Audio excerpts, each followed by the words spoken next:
5 lines. Tell me. Heavy line clear as well, thanks, sir. Okay, let's go for auto sequence start. And we have a go for auto sequence start. Discovery's onboard computers have primary control of all the vehicle's critical functions. T-minus 17 seconds and counting. 15, 12, 11, 10, 9, 8, 7, 6, start, 2, 1, booster ignition, and liftoff of the Space Shuttle Discovery, returning to the space station, paving the way for future missions beyond.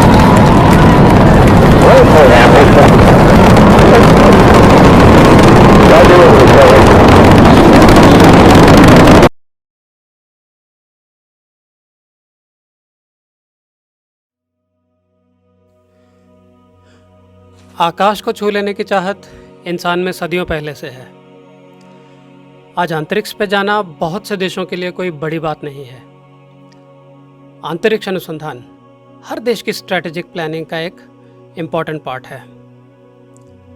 Important तो है, पर क्या इससे जुड़ा कोई side effect भी है? आइए इस वीडियो में साइड इफेक्ट्स पे नजर डालते हैं।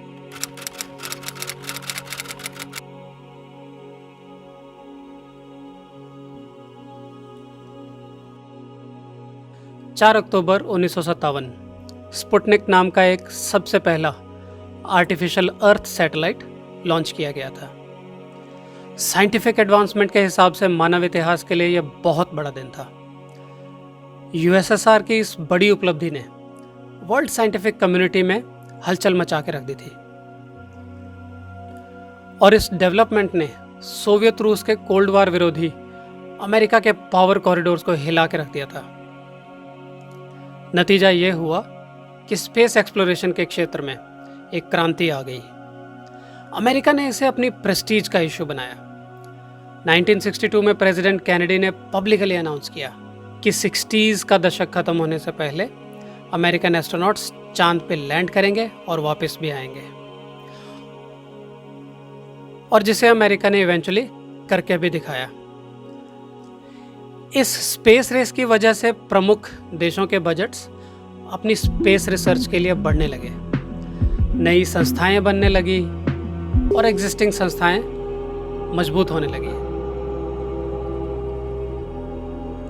रॉकेट लॉन्च कैपेबिलिटीज बढ़ने लगी और बहुत से दूसरे देश भी इस होड़ में शामिल होने लगे, और सबका मकसद एक ही था, चलो आसमान की ओर।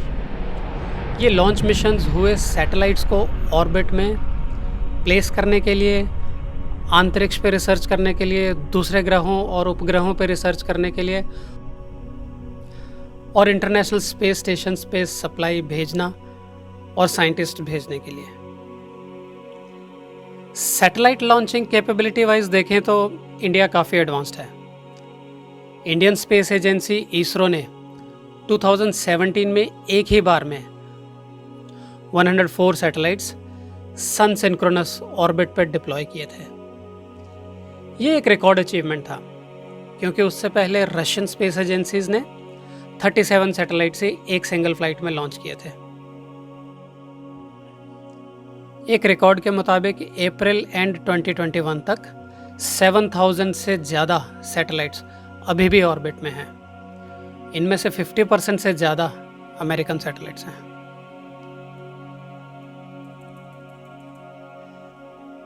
कुछ एकदम मेगा प्रोजेक्ट्स चल रहे हैं, जैसे कि स्टारलिंक ग्रुप ऑफ सैटेलाइट्स। इनके 1500 से ज़्यादा सैटेलाइट्स ऑलरेडी ऊपर हैं और उनका हज़ारों और सैटेलाइट्स भेजने का प्लान है। आइए अभी समझते हैं कि प्रॉब्लम क्या है। ये जो सैटेलाइट्स अर्थ के ऑर्बिट पे जाते हैं, इनका एक पर्टिकुलर लाइफ स्पैन होता है। पर्पस पूरा होने पर या कई बार टेक्निकल फेलियर होने की वजह से शुरू में ही ये डिफंक्ट हो जाते हैं। डिफंक्ट मतलब नकारा। नकारा होने पर भी सैटेलाइट्स रहते तो वही हैं ऑर्बिट पे। इन नकारा ऑब्जेक्ट्स को स्पेस डिब्री या स्पेस जंक कहा जाता है। हम इसे अंतरिक्ष का कूड़ा या मलबा भी कह सकते हैं। लगभग 4 दशक लगते हैं किसी भी नॉन वर्किंग ऑब्जेक्ट को वापस अर्थ के एटमॉस्फेयर में पुल बैक होने के लिए। The inter agency space debris mitigation coordination committee यानी IADC स्पेस डिब्री को कुछ इस तरीके से डिफाइन करती हैं। Space debris are all man made space objects including fragments and elements thereof in earth orbit or re-entering the atmosphere that are non-functional। तो मतलब ये कहें कि कोई भी इंसान के द्वारा बनाया काम ना करने वाला उपकरण, पदार्थ या उसका टुकड़ा जो अंतरिक्ष में है या अर्थ ऑर्बिट री एंट्री पे है, वो स्पेस डिब्री है। स्पेस जंक या अंतरिक्ष का मलबा भी कहा जा सकता है। कहते हैं एक बार एक साइंटिस्ट का ग्लव भी स्पेस में ही छूट गया था। जो भी ऑब्जेक्ट स्पेस में है वो माइंड बॉगलिंग स्पीड से ट्रैवल करते हैं। 28,000 किलोमीटर प्रति घंटा इनकी रफ्तार है। एक सेकंड में 7 किलोमीटर। आइए समझने के लिए कुछ कंपैरिजंस देखते हैं। जो गन से गोली निकलती है वो स्पीड में हवाई जहाज से, कमर्शियल प्लेन से 3 गुना तेज होती है और वर्ल्ड की फास्टेस्ट कार से 7 गुना तेज होती है। और ये स्पेस जंक इस बुलेट से, जो कि हवाई जहाज और कार से तेज है, इस बुलेट से 8 से 10 गुना ज़्यादा स्पीड पर ट्रैवल करता है। इसका अर्थ ये है कि कोई अगर छोटा सा पीस भी किसी बड़ी चीज़ से भी टकराएगा तो वो बहुत ज़्यादा डैमेज कर सकता है। आप एग्जाम्पल के लिए यहाँ देख सकते हैं, हाई स्पीड से सिर्फ 1.2 सेंटीमीटर का छोटा सा पीस 18 सेंटीमीटर मोटी मेटल को ब्रेक कर सकता है। तो ऐसे बड़े छोटे बहुत सारे ऑब्जेक्ट्स ऑर्बिट में हैं जिन्हें अभी नज़रअंदाज नहीं किया जा सकता। वो एक स्पेस हैजर्ड बन चुके हैं। सैटेलाइट्स के अलावा स्पेस जंक कैसे बनता है, आइए कुछ एग्जाम्पल्स पे नज़र डालते हैं। एक बहुचर्चित एग्जाम्पल हमारे सामने है जिसमें चाइना ने अपनी ASAT कैपेबिलिटीज़ को टेस्ट करने के लिए, ASAT मतलब एंटी सैटेलाइट, ऑफ जनवरी 2007 में अपनी ही एक फेंग्यून सीरीज़ की नॉन वर्किंग सैटेलाइट फेंग्यून 1C को काइनेटिक किल व्हीकल का इस्तेमाल करते हुए बैलिस्टिक मिसाइल से मार गिराया था। ये सैटेलाइट 750 किलोग्राम का था और ये 865 किलोमीटर अर्थ से दूर था।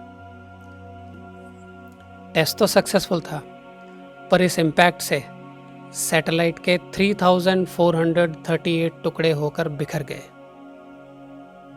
कुछ साल पहले का एक अनुमान है कि उसमें से अराउंड 600 पीसेस खत्म हो गए थे अर्थ एटमॉस्फेयर में री एंट्री के टाइम पर अभी भी 2500 से ज़्यादा टुकड़े ऑर्बिट पर राउंड लगा रहे हैं। आज तक किसी भी कंट्री ने ASAT सिस्टम को वॉरफेयर के लिए यूज़ नहीं किया है।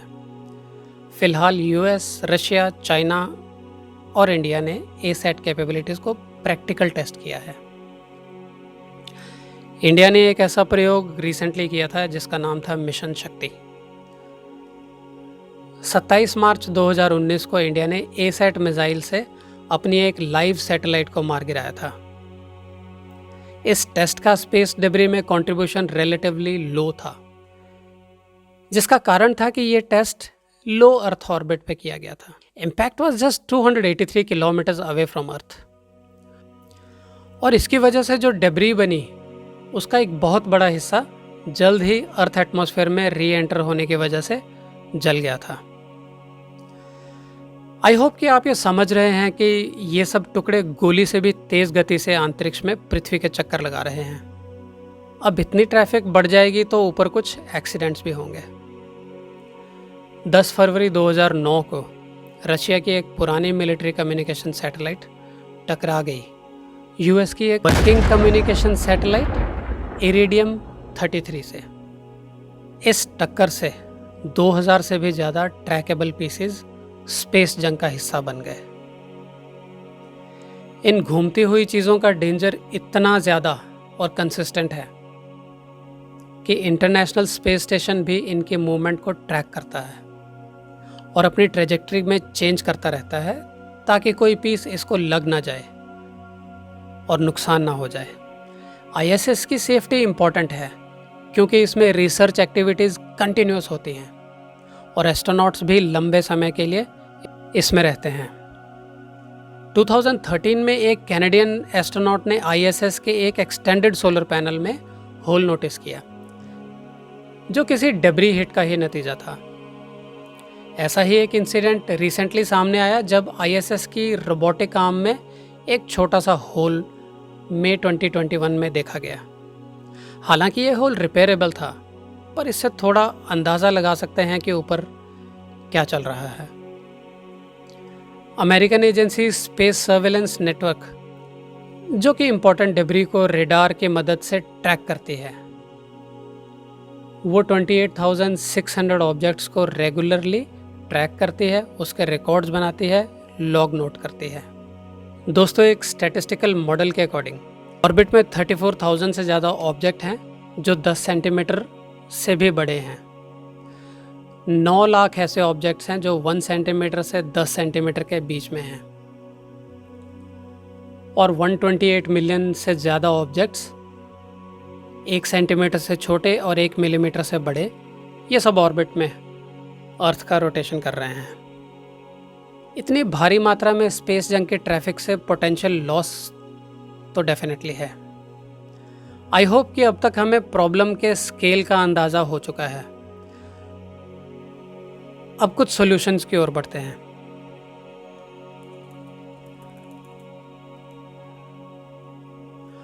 ऑफ लेट जो भी सैटेलाइट्स लॉन्च हो रही हैं उनमें कुछ फ्यूल सेव किया जाता है जो कि यूज़ होता है मिशन कंप्लीट होने पर उस सैटेलाइट को बूस्टर के ज़रिए वापस अर्थ एटमॉस्फेयर में री एंट्री के लिए, जिससे कि ये स्पेस डेब्री में एडिशन ना बने। एग्जिस्टिंग स्पेस जंक को हटाने के लिए थ्योरेटिकली काम हो रहा है, पर सब्सटेंशियली या नोटवर्दी काम एक्चुअल डेब्री को हटाने के लिए अभी भी होना बाकी है। स्पेस डेब्री को लेकर इलॉन मस्क हाल ही में 4 जुलाई को ट्विटर पे ट्रेंडिंग थे। उनका कहना था कि स्टारशिप जब ऑर्बिट में जा रही होगी तो वो रास्ते में डेब्री को निगलने का काम करेगी। कुछ आइडियाज़ हैं जिन पे काम हो रहा है, जैसे कि snagging and moving junk, pushing debris out of space, using electricity power, using electrodynamic theatres,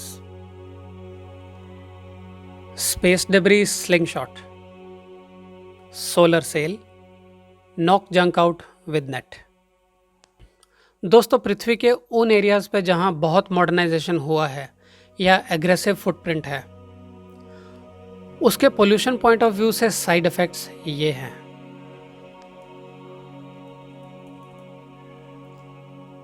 और जहां नेचर अनटच्ड है वहां कुछ ऐसा नज़ारा है। दोस्तों, अंतरिक्ष असीमित है, पर पृथ्वी के ऊपर लो ऑर्बिट पे सैटेलाइट्स का जाल बुनना कितनी समझदारी है, ये तो समय ही बताएगा।